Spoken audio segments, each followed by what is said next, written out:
السلام عليكم ورحمة الله وبركاته. إن الحمد لله نحمده ونستعينه ونستغفره ونعوذ بالله من شرور أنفسنا وسيئات أعمالنا. من يهده الله فلا مضل له ومن يضلل فلا هادي له. وأشهد أن لا إله إلا الله وحده لا شريك له وأشهد أن محمدا عبده ورسوله. أما بعد فإن أصدق الحديث كتاب الله وخير الهدي هدي محمد صلى الله عليه وسلم وشر الأمور محدثاتها وكل محدثة بدعة وكل بدعة ضلالة وكل ضلالة في النار. میرے پیارے دل عزیز بچوں، آپ سب لوگ خیریت سے ہوں گے؟ الحمدللہ اللہ تعالی ہماری یہ خوشحالی باقی رکھیں، دائم قائم رکھے، آمین یا رب العالمین۔ سورۃ الفاتحہ کی آخری آیت کا چرچا میں لگے رہے تھے ہم۔ انشاءاللہ آج ہمیں سورۃ الفاتحہ کا چرچا ختم کرنے کا ہے، آمین تک پڑھنے کا ہے انشاءاللہ۔ دیکھتے ہیں، سب سے پہلے غیر المغضوب علیہم ولا الضالین، یہی ہے نا ہمارا چرچا۔ تو اس میں بیان المراد من قولہ المغضوب علیہم ولا الضالین، المغضوب علیہم الضالین، یہ لوگ سے کون مراد، وہی ہے آج سمجھنے کا۔ قیل المغضوب علیہم الیہود، یہود لوگ ہیں مغضوب علیہم سے مراد، جن پر اللہ تعالیٰ کا غصہ ہوا، ان سے مراد کون ہے؟ یہود ہے۔ یہود لوگ کی تاریخ آپ لوگ کو معلوم ہوگا، لقولہ تعالیٰ فیہم، اللہ تعالیٰ ان کے بارے میں ہی استعمال کیے ہیں، فرمایا من لعنہ اللہ وغضب علیہ، من لعنہ اللہ وغضب علیہ، جن پر اللہ تعالیٰ کی لعنت ہو، غصہ ہو۔ یہ آیت سے مراد یہود ہے، اسی لیے یہ آیت میں سورۃ الفاتحہ میں بھی المغضوب علیہم سے کون مراد ہے؟ یہود ہے۔ اور والضالین سے مراد النصارى، لقولہ تعالی قد ضلوا من قبل واضلوا کثیرا، وہ خود گمراہ ہوئے ہیں، باقی لوگ کو، کثیر تعداد لوگوں کو گمراہ بھی کیے ہیں۔ تو یہ آیت سے مراد نصارہ ہے، اس لیے ضالین سے مراد کون ہے؟ نصارہ ہی ہے۔ وقد روی مرفوعا، وقد روی مرفوعا بولے تو یہ جو رائے ہیں نا، الذی ذهب الیہ جمہور المفسرین، جمہور مفسرین یہی رائے پیش کیے ہیں، مغلوب علیہم سے مراد یہود ہے اور ضالین سے مراد کون ہے؟ نصارہ ہے۔ یہ رائے آپ صلی اللہ علیہ وسلم سے مرفوعا روایت بھی ہوئی ہے، مرفوعا الی النبی صلی اللہ علیہ وسلم، غیر موقوف علی الصحابی۔ مرفوع اور موقوف میں کیا فرق ہے آپ لوگوں کو معلوم ہوگا۔ تو یہ ترمذی میں ہے، ما اخرجہ الترمذی عن عدی بن حاتم رضی اللہ عنہ ان النبی صلی اللہ علیہ وسلم قال المغضوب علیہم الیہود والضالون النصارى، ایسی ایک روایت ہے۔ اور وفی مسند الامام احمد رحمہ اللہ، مسند احمد رضی اللہ عنہ کی مسند کی نامی کتاب میں ہے، سأل رجل النبی صلی اللہ علیہ وسلم فقال یا رسول اللہ من هؤلاء المغضوب علیہم، یہ کون ہے یہ مغضوب علیہم؟ فقال الیہود۔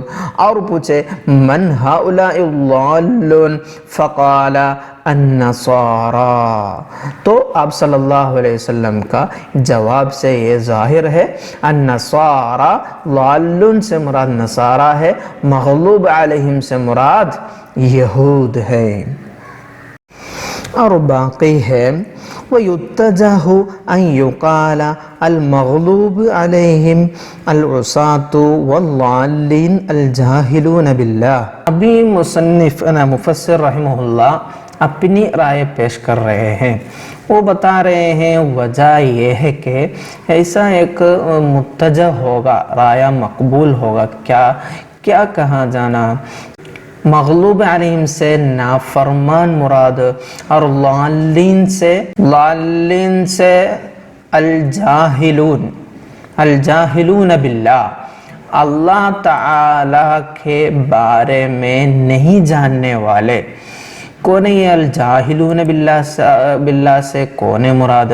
اس کی تھوڑی تفصیل بھی چاہیے، وہی باقی لأن المنعم علیہ، جس پر نعمت دی جا رہی ہے نا، وہ من وفق للجمع بین معرفت الحق لذاتہ والخیر للعمل بہ۔ اللہ تعالیٰ کی نعمت ملنے والا کون ہے؟ وہ کون ہے؟ من وفق للجمع بین معرفت الحق لذاتہ والخیر للعمل بہ، وہ کون رہے گا جسے حق اور خیر دونوں کی معرفت عطا کی گئی ہو۔ حق اور خیر دونوں کی معرفت سے کیا مراد ہے؟ معرفت الحق لذاتہ بولے تو یہ حق سے کیا مراد ہے؟ العقائد الثابتہ فی نفس الامر المطابقۃ للواقعی، وہی معرفت الحق لذاتہ سے مراد کیا مراد؟ العقائد الثابتہ فی نفس الامر المطابقۃ للواقعی، وہی ہے معرفت الحق لذاتہ سے مراد۔ تو یہ معرفت الحق لذاتہ وہ بھی ملا ہے، وہ عقائد سے متعلق ہے، اور والخیر للعمل بہ، خیر کی معرفت بولو تو خیر کی معرفت کیا ہے؟ اس پر عمل کرنے کے لیے ہے، وہ عمل سے متعلق ہے۔ والخیر للعمل بھی بولو تو کیا ہوگا؟ معرفت الخیر، خیر کی معرفت سے کیا مراد ہے؟ للعمل بھی، اسے کیا کرنے کی توفیق ہے؟ وہ عمل کرنے کی توفیق ہے۔ منعم علیہ کون رہے گا؟ جسے حق اور خیر دونوں کی معرفت عطا کی گئی ہو۔ حق کی معرفت بولو تو وہ اعتقاد سے متعلق ہے، خیر کی معرفت بولو تو وہ عمل سے متعلق ہے۔ وہی ہے حق کی معرفت تو برائے معرفت ہے، اور خیر کی معرفت بولو تو کیا ہے؟ اس پر عمل کرنے کے لیے ہے۔ تو یہ دونوں جن کو ملی ہے وہی ہے منعم علیہ۔ وکان المقابل لہ، تو اس کے ضد کون رہے گا؟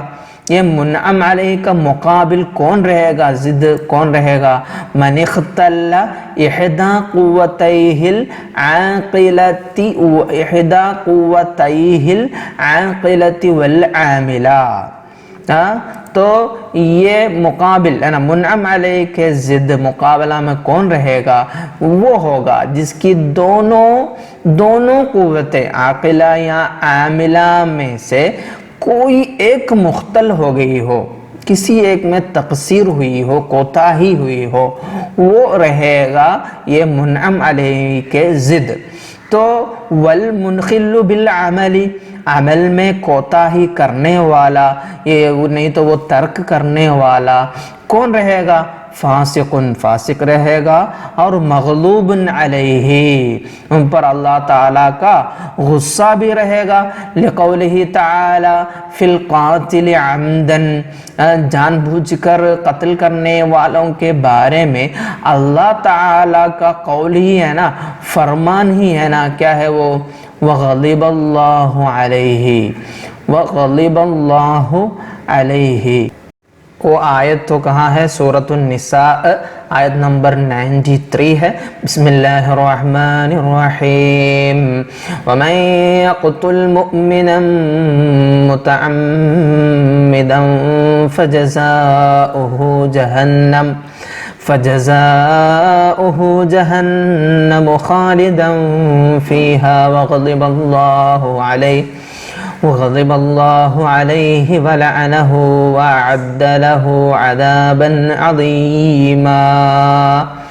وہاں کیا استعمال کیا دیکھو، من یقتل مؤمنا متعمدا، وہاں ہے وغضب اللہ علیہ، وہاں اللہ تعالیٰ استعمال کیے ہیں نا غضبا مغضوب، تو وہ جاہل ہے، وہ الجاہلون باللہ میں شامل ہے، وہ والجاہلون باللہ، کیونکہ اس کی قوت عاملہ میں کوتاہی ہوا، اسی لیے وہ کسی اور کو قتل کیا ہے نا۔ اور والمخل بالعلم جاہل ضال لقولہ، ہے نا، والمخل بالعلم، علم میں کوتاہی کرنے والا کون ہے؟ وہ جاہل ہے، ضال ہے، لقولہ تعالی، اللہ تعالی کا فرمان ہے فماذا بعد الحق الا الضلال، وہ سورۃ یونس میں ہے نا، سورۃ یونس میں فذالکم اللہ ربکم الحق فماذا بعد الحق الا الضلال فأنا تصرفون، وہاں کیا ہے وہ آیت میں المخل بالعلم، علم میں کوتاہی کرنے والا وہ کون ہے؟ جاہل ہے، ضال بھی ہے، ضلال کا استعمال کیا ہے نا، تو وہی ہے اس میں سمجھنے کا۔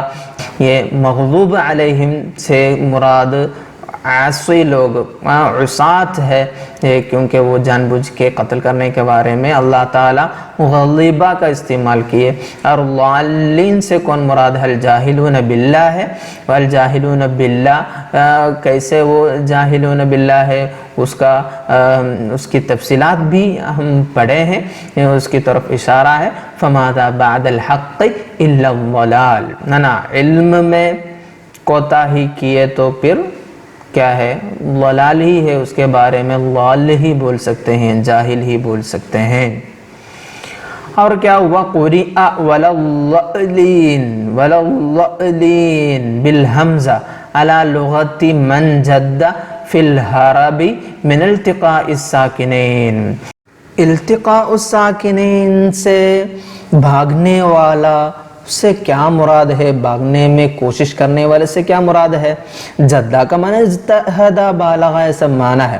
ادھر حرب استعمال کرنا وہ مجاز عن الترک، التقاء الساکنین چھوڑنے والا مراد ہے، کیونکہ یہ التقاء الساکنین ہے نا، التقاء الساکنین جائز فی کل کلمۃ، التقاء الساکنین سے بچنے کے لیے بہت سارے احکام آپ لوگ پڑھے ہوں گے، پھر بھی التقاء الساکنین جائز بھی ہوتا ہے فی کل کلمۃ، ارے کلمت میں اذا کان اولہما حرف مد، اس کا پہلے والا کیا ہونا؟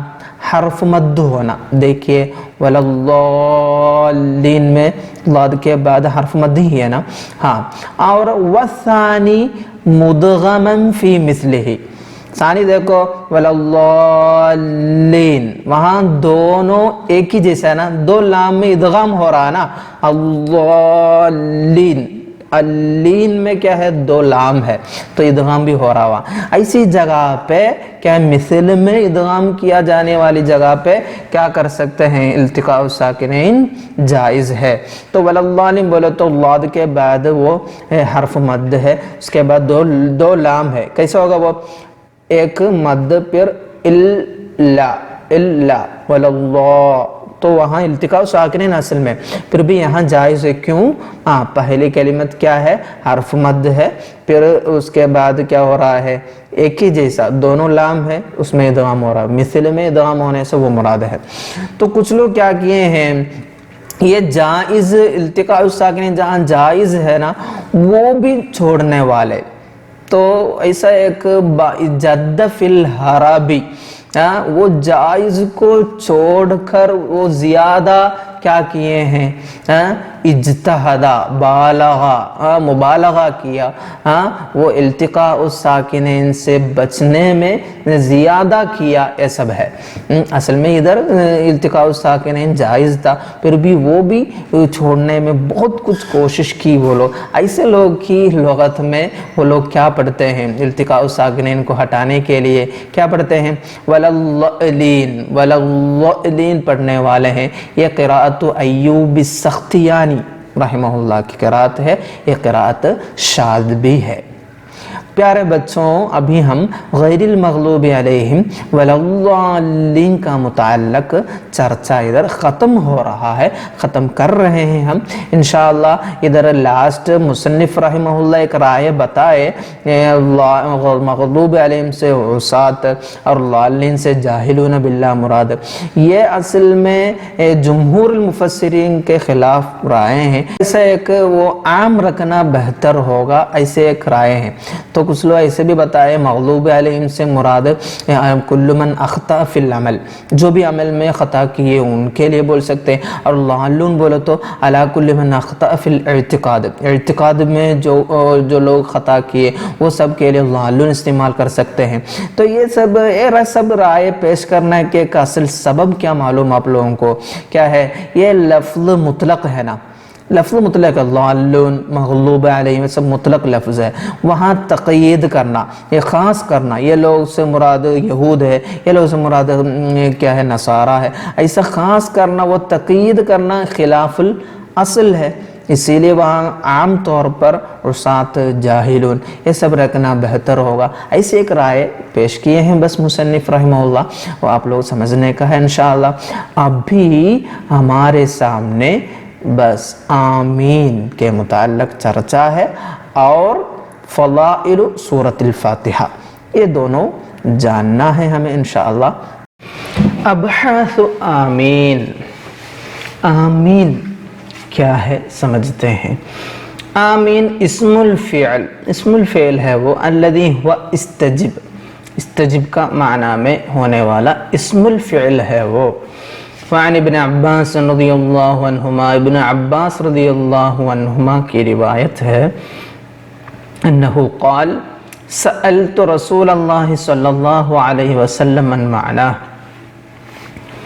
میں نے آپ صلی اللہ علیہ وسلم سے پوچھا یہ آمین کا معنی کیا ہے؟